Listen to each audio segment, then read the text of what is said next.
শুভ দুপুর প্রিয় বন্ধুরা। আজও প্রতিদিনের মতো নতুন আরও একটি ব্লগ ভিডিও নিয়ে হাজির হলাম। শীতের দিন দেখতে দেখতে বেলা গড়িয়ে যায়।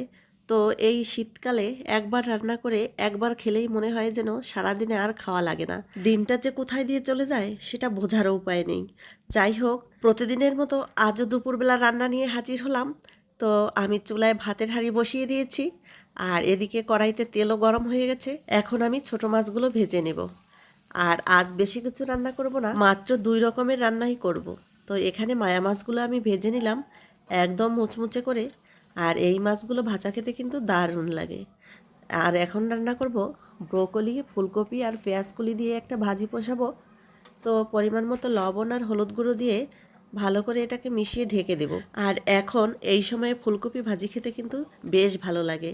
আর যখন নতুন নতুন ফুলকপি উঠতো তখন কিন্তু আলু ফুলকপির তরকারিটা বেশ ভালো লাগতো। আর আমার বাবাইদের এই ফুলকপি ভাজি হলে তো আর কিছুই লাগে না। যাই হোক, ফুলকপি ভাজিটা আমি নামিয়ে নিলাম।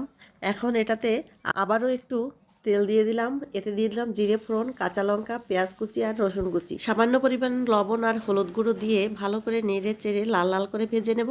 আর এরপরে দিয়ে দেবো মূলত সেই সিদ্ধ করা ফুলকপিগুলো।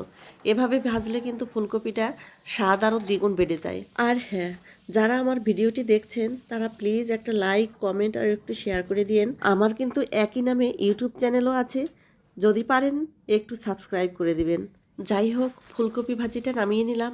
আর এদিকে এখন রান্না করব নতুন লাল আলু। ছোটো মাছ দিয়ে এই লাল আলুর ঝোলটা কিন্তু দারুণ লাগে, যদি থাকে আবার টমেটো। যাই হোক, আমি তো আমার পরিবারের প্রিয় খাবারগুলোই রান্না করি, আজও তার ব্যতিক্রম হবে না। তাই তো এখানে আলুর ঝোল রান্না করব ছোটো মাছ দিয়ে। তা আলুগুলো আমি লবণ হলুদ দিয়ে ভালো করে কষিয়ে নেব। যত কষানো হবে এই আলুর তরকারিটা কিন্তু খেতে ততটাই ভালো হবে। এই তো ঢেকে ঢেকে একদম লাল লাল করে কষিয়ে নিয়েছি।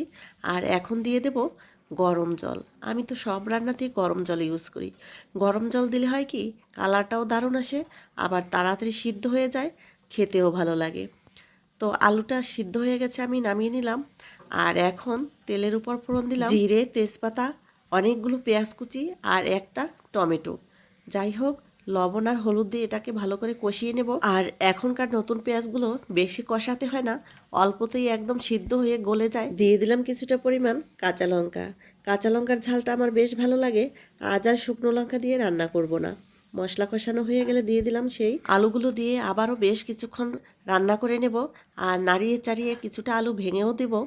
আর তারপরে দিয়ে দেব সেই মাছগুলো। মাছগুলো দিয়ে আরও 2-3 মিনিটের মতো ফুটিয়ে নেব। আর নামানোর আগে ধনিয়াপাতা ছড়িয়ে নামিয়ে নেব। এভাবে রান্না করে খেলে কিন্তু দারুণ লাগে।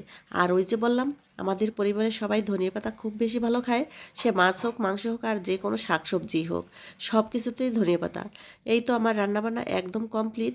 এই দেখো, একটু দেখাচ্ছি সবাইকে আজ কি কি রান্না করলাম আর দুপুরের মেনুতে আজ থাকছে কি কি। যাই হোক, আজকের ভিডিওটা এ পর্যন্তই।